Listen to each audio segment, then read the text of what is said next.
Australians are being scammed out of billions of dollars every year, and the big banks hardly seem to care. When criminals raid our bank accounts and we ask for help, the banks turn their back. No one is safe from these increasingly sophisticated scammers, especially when it's virtually impossible to live and work without a bank account.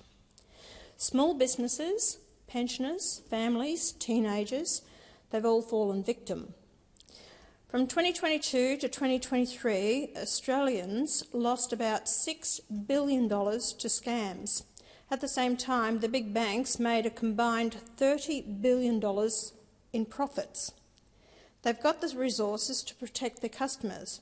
They just don't want to. In the next Parliament, One Nation will introduce a bill for a scam victim protection law.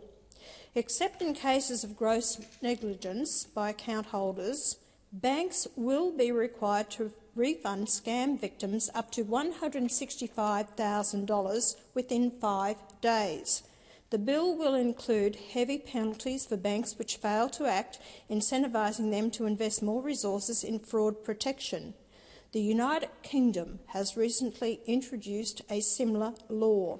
Why hasn't Australia? Because Labor and the Coalition are too weak to stand up to the big banks. They'll always side with the big end of town. One Nation stands for the people, the Australians, who are sick of being ripped off. Australian voters have some stark choices ahead of them at the next election. If they want someone to take on the banks and stop the scammers, they need to back One Nation.